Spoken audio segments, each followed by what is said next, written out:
Fala galera do podcast, meu nome é Thaleson e hoje nós vamos aprender sobre funções. Vamos ver qual é a estrutura básica de uma função, como é que a gente faz para criar uma nova função. Vamos ver alguns exemplos de funções e no final vamos aprender sobre escopo de variáveis. Vamos para a prática, vamos lá. Estamos aqui no CodeBlocks, agora vamos criar o nosso arquivo. Vamos salvá-lo como codecad14.cpp. Primeiro, incluir nossa biblioteca padrão, nossa IO string de leitura escrita, usename space std e nossa int main. O que nós vamos aprender hoje? Nós vamos aprender como criar funções. Na aula anterior, nós vimos como utilizar as funções de uma outra biblioteca, da CMF. E agora nós vamos ver como criar nossas próprias funções. Vamos lá. Para criar uma função, você deve primeiro especificar qual tipo de retorno, qual o nome da função,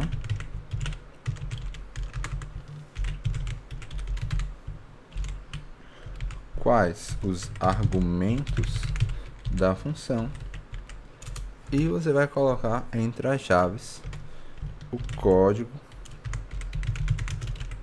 da sua função. E antes de acabar a função, normalmente existe um retorno. Vamos entender o que é isso aqui.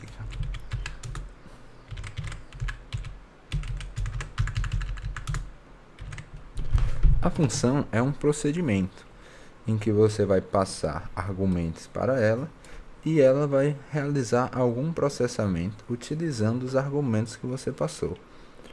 Cada função pode retornar um tipo diferente, por isso você tem que especificar qual tipo da sua função. E você também tem que especificar qual o nome da sua função, que é o nome que você vai ter que utilizar quando você for chamar ela. Vamos lá, vamos criar uma função. Vamos criar uma função que retorne um número inteiro, que o nome dela seja média. Não, vamos colocar para retornar um double. Retornar um double, o nome da função é média. E eu vou precisar de 3 valores double para calcular a média de 3 valores. Então, vamos colocar double x, vírgula, double y, vírgula, double z. O que é que eu falei até agora? Eu tenho uma função com nome média. Ela vai me retornar um número double. E ela precisa desses 3... precisa de 3 valores double para funcionar. É isso que eu falei até agora. Agora vamos fazer o seguinte. Vamos fazer essa função retornar a média desses 3 valores, ou seja, a soma deles dividido por 3. Vamos declarar uma nova variável aqui para ser a média. Ela vai receber a soma dos 3 valores dividido por 3. E depois vai me retornar qual o valor da média. Para eu fazer uma função me retornar um valor, eu utilizo esse comando return. Quando chegar nesse return, a função vai retornar para mim o valor que eu especifiquei e acabar. Se, por exemplo, eu tivesse outro comando aqui, cout teste, esse comando não vai ser executado, porque quando chegar no return acaba a função. Vamos lá. Agora, como é que eu faço para utilizar essa função aqui? Vamos utilizar ela na main. Vou imprimir qual é a média de 3 valores. Aí agora, eu tenho que especificar 3 valores aqui, por exemplo, 2, 4 e 6. Quando eu estou chamando a função, executando essa função e passando esses valores, que eu estou falando aqui que para a minha função média funcional eu preciso de 3 valores. Então, quando eu for utilizar a minha função, eu tenho que passar esses 3 valores entre vírgulas. O que é que eu vou fazer?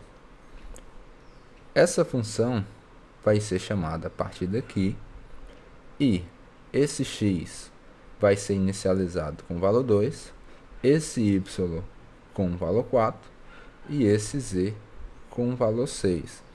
É na mesma ordem que as variáveis estão aqui, elas vão ir recebendo os valores que eu vou colocando aqui. Então, x nessa função vai ser 2, y vai ser 4, z vai ser 6. Média vai receber o quê? 2 mais 4 mais 6 dividido por 3, então a média vai ser 4. Vamos testar esse código aqui.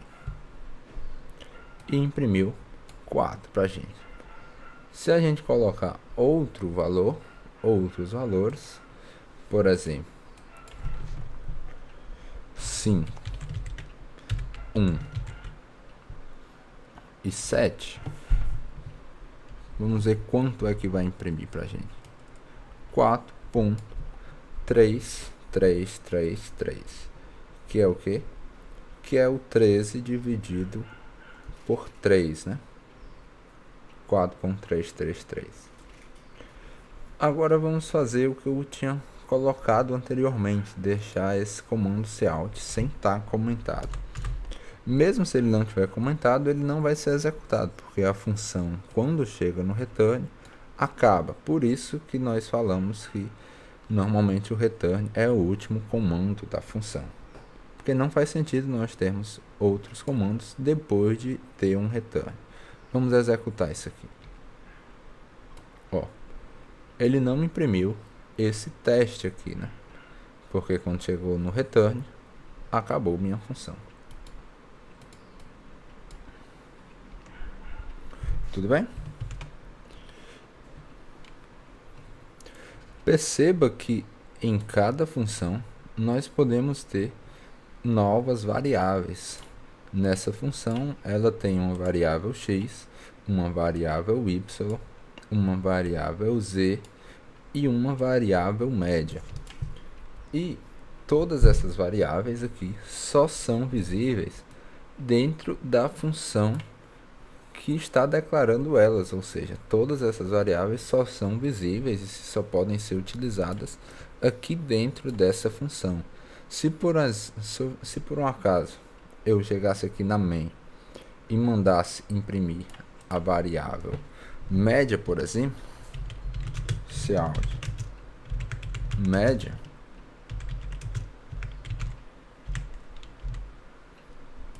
não, variável x, essa mesma variável x aqui, o que é que ia acontecer? Ia falar que a variável x não foi declarada nesse escopo, perceba, in this scope, quer dizer que não existe x nessa função main, mas pode existir x em uma outra função, que é nesse caso aqui, ó. Isso faz a gente poder declarar variáveis com o mesmo nome em funções diferentes. Por exemplo, se eu declarasse uma variável x aqui, double x recebe 5, apesar de eu ter essa variável x nessa outra função, eu poderia declarar x aqui. Vamos testar, e compilou normalmente. Por quê? Porque cada função possui suas próprias variáveis e você só pode utilizar as variáveis que foram criadas em uma determinada função na função que declarou elas. Tudo bem? Tudo tranquilo? Aí nós podemos também criar variáveis globais que podem ser acessadas por todas as funções. Para isso, basta você declarar as variáveis que você quer que sejam globais antes das funções, antes de todas as funções que você criou, você tem que declarar ela aqui, ó. Vou declarar v global. V global.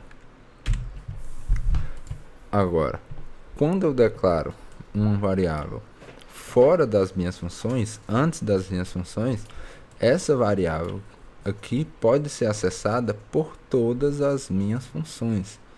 Por exemplo, eu vou criar uma outra função aqui.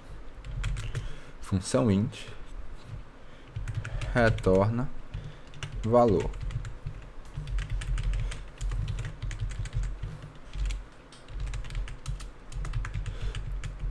Não, incrementa, aumenta valor. O que é que eu vou fazer? Eu vou passar para essa função um valor x e aumentar x nessa minha variável global. Vamos lá. Variável v global recebe v global mais x e retorna o v global. Vamos lá. Vamos fazer o seguinte. Primeiro, vamos dar um valor para esse v global. Depois, nós vamos imprimir v aumenta valor, passando o valor 5. Depois, passando o valor 1 e passando o valor 2. Vamos ver o que é que vai acontecer aqui. Vamos testar.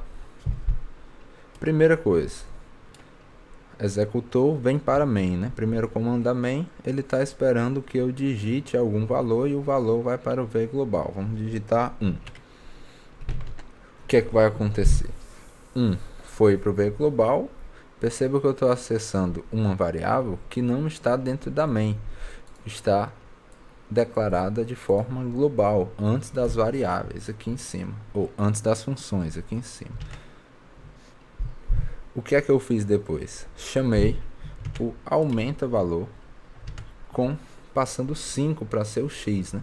Ou seja, eu passo 5 para o x e vou aumentar a minha v global em x, ou seja, agora eu vou passar para 6 e retorno o valor do v global. Faço da mesma forma para aumentar mais 1, ou seja, 6 vai para 7, e depois aumentar mais 2, ou seja, de 7 vai para 9. Perceba que eu acessei essa variável em todas as minhas funções. Eu posso fazer isso porque essa variável é uma variável global. Tudo bem? Agora vamos exercitar um pouco. Vamos resolver o primeiro exercício. Primo. O que é que esse exercício quer? Ele quer que você complete essa função aqui, de forma que esse código consiga ler um valor e dizer se ele é primo ou não. Então vamos copiar esse código. Vamos colar aqui. Primeiro, o que é que está acontecendo na main? Ele declarou um inteiro x, está lendo um inteiro x. Se essa função retornar verdadeiro, executa o if, ou seja, imprime sim. Se não, imprime não.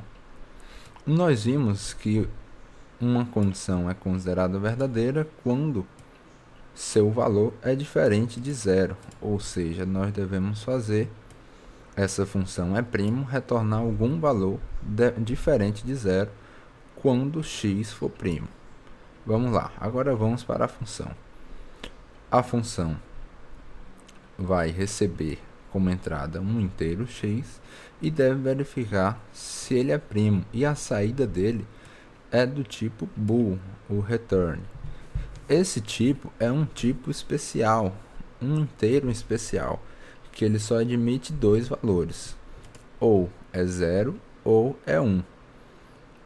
Ele pode ser 0, que 0 informalmente é considerado falso, e 1 eu posso dizer que seria verdadeiro. Então, o que é que essa função é para fazer?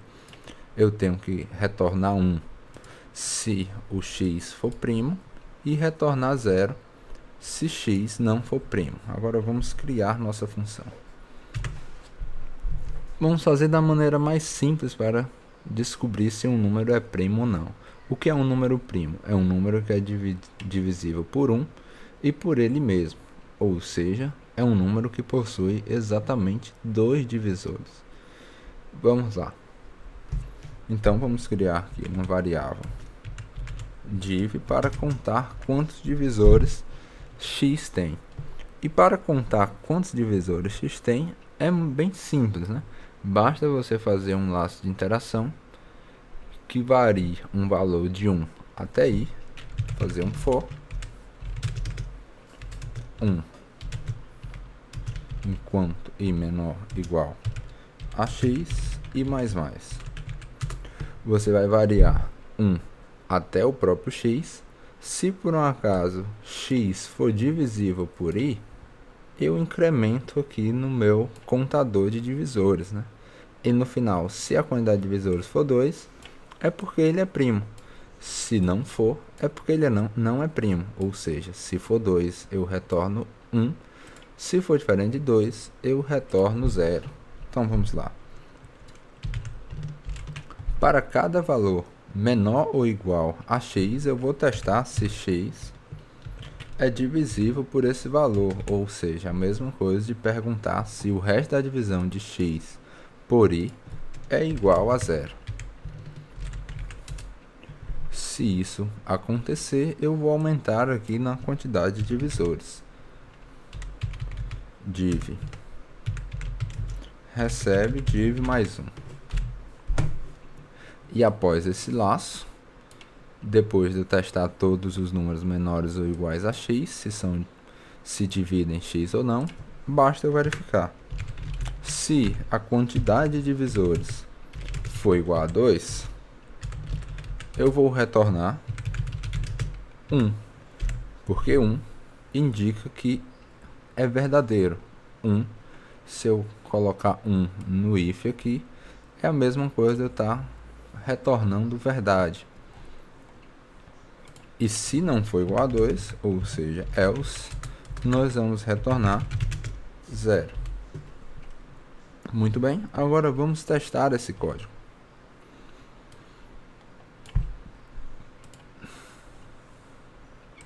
Vou colocar o valor 7. Ele imprimiu que é primo. Vamos colocar o valor 10.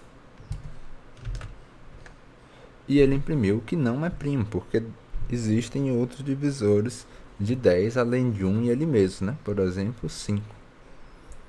E agora vamos testar o terceiro caso de teste.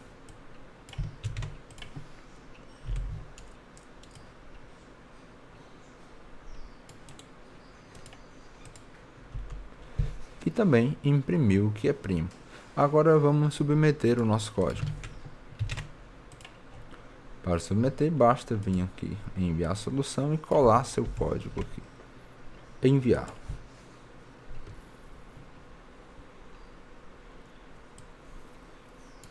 Está sendo julgado e nosso código foi aceito. Então é isso, pessoal. Hoje nós vimos funções. Espero que vocês tenham gostado bastante. É sempre bom vocês estarem praticando, criando novas funções com diferentes tipos de retorno e recebendo argumentos diferentes. Tentem resolver todos os exercícios propostos e até a próxima, pessoal.